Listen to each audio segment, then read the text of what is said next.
जो श्रेष्ठ संत होते हैं, भारी से भारी कष्ट सहकर भी कभी ठाकुर जी से ये उलाहना नहीं करते, प्रभु हमारा प्रारब्ध दूर कर। नहीं, आप हमें प्रारब्ध फल भोगने की सामर्थ्य प्रदान कीजिए, और किसी भी परिस्थिति में हे नाथ मैं आपको भूलूं नहीं। भुंजान एवात्म कृतम विपाक।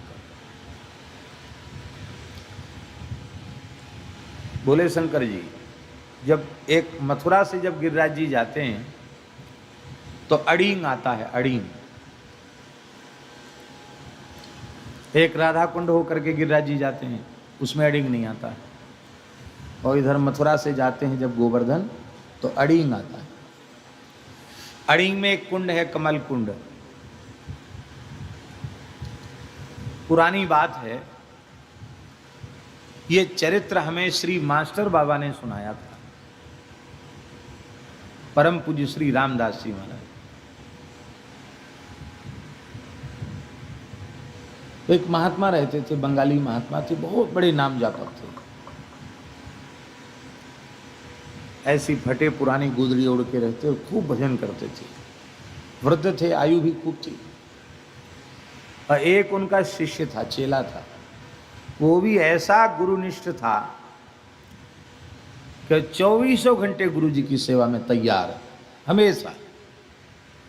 वृद्ध गुरु जी थे तो सारी सेवा वही करता था, मैं गुरु जी माला लिखते रहे। एक बार गुरु जी को गले में कोई कंठमाल नाम की बीमारी होती, वो हो गई। इधर फोड़ा निकले आए पूरे, और वो पक गए, उनमें पस आने लग गया। बाबा जी दवाई लेते नहीं, शिष्य बहुत परेशान, बहुत दुखी। गुरु जी को बुढ़ापे में ही बीमारी आ गई। और गुरु जी कुछ नहीं बोलते, कहते नहीं हमारा अपना ही किया हुआ है, बच्चा दुखी क्यों होता है, राम राम कर। एक दिन शिष्य ने देखा कि गुरुजी को ज़्यादा वेदना है, तो सहन नहीं हुआ। सामने बैठ के कैसे सहन करे गुरुजी का कष्ट। तो महाराज जी कमल कुंड है, अभी भी सरोवर है, तालाब छोटा सा, वहाँ जाके चेला बैठ के रोने लगे। वो ठाकुर जी से प्रार्थना करने लगा कि हे ठाकुर जी, गुरुजी तो बचपन से ही ब्रज में आए हैं, बचपन के साधु बालकालीन संत हैं, और जीवन भर भजन किया, ये बुढ़ापे में आपने कौन सी बीमारी उनको ला के पटक दी। आप कृपा करो महाराज, गुरुजी ठीक हो जाएं। तो रो रहा था शिष्य, तो उसने देखा कि 2 बालक, एक श्याम है, एक गौर है, घुंघराले केश हैं, बड़े सुंदर बालक हैं, पाग बंधी भई है, और गैया ने लेके जा रहे हैं चरावे के लिए। ए बाबा, ए मोड़ा, काई क्यों रो रहे हो है, इसलिए रो रहे हो। उन्होंने समझा कि ब्रजवासी बालक हैं, तो उन्होंने कहा तुम क्या करोगे जान के कि हम क्यों रो रहे हैं। नहीं बताना पड़ेगा काय के लिए रो रहे हो। ले हमारे गुरु जी को ऐसी ऐसी बीमारी हो गई, इसलिए रो रहे हैं। तो बोले तू रोवे मत, तेरे गुरु है, हम अवई ठीक कर दें, पर तेरो गुरु है बड़ो हठी, वो मानेगो ना है, वो पूरा प्रारब्ध भोग के ही मानेगो। नहीं, अब तो कोई ऐसा मिल जाए जो गुरु जी को ठीक कर दे। वो महाराज जी कोई दूसरे नहीं थे, कृष्ण बलराम थे वो।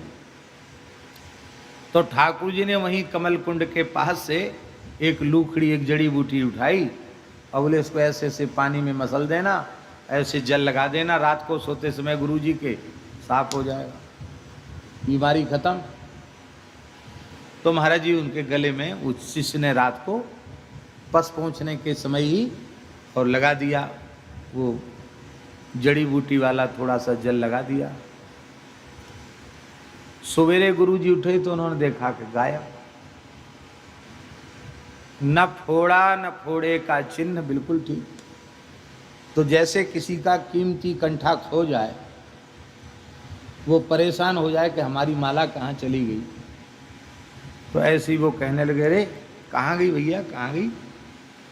चेला से पूछे हमारा राम जी ने कंठा पहनाया था, वो कहाँ गया।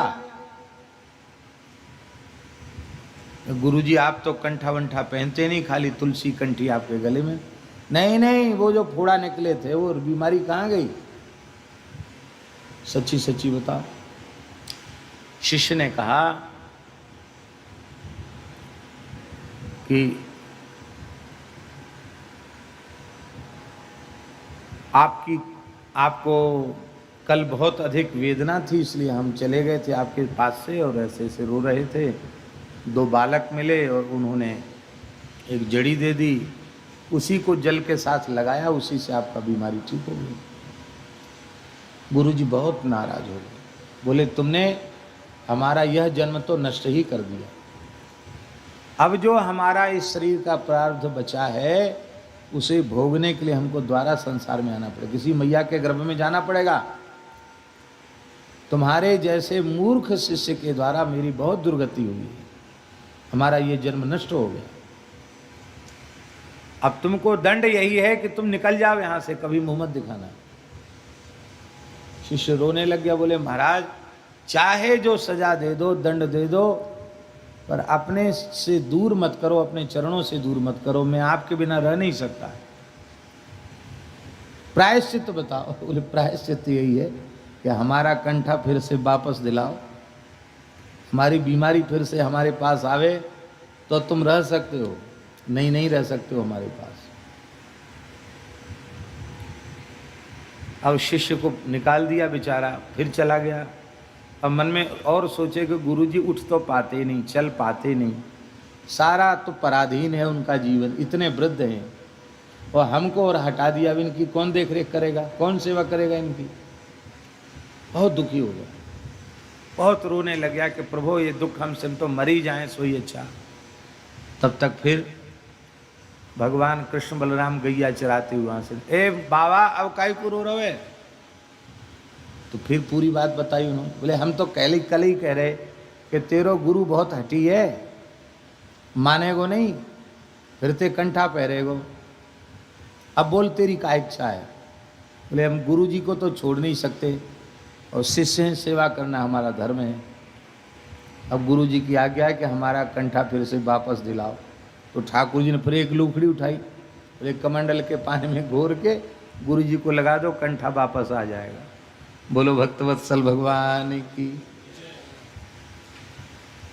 कंठा वापस आते गुरुजी बड़े प्रसन्न हुए, बोले तुम रह सकते हो, देखो बच्चा 3 महीने का तो प्रारब्ध कट गया, वो 3 महीने का और बकाया है, बस फिर ये अपने आप ही बीमारी चली जाएगी। लेकिन फिर हमें कर्म के अधीन होकर द्वारा संसार में नहीं आना पड़ेगा। राम जी की इच्छा से आए वो कोई बात नहीं, भगवान की लीला में उपस्थित हो में कोई बात नहीं, लेकिन कर्म के अधीन होकर हमें जन्म नहीं लेना।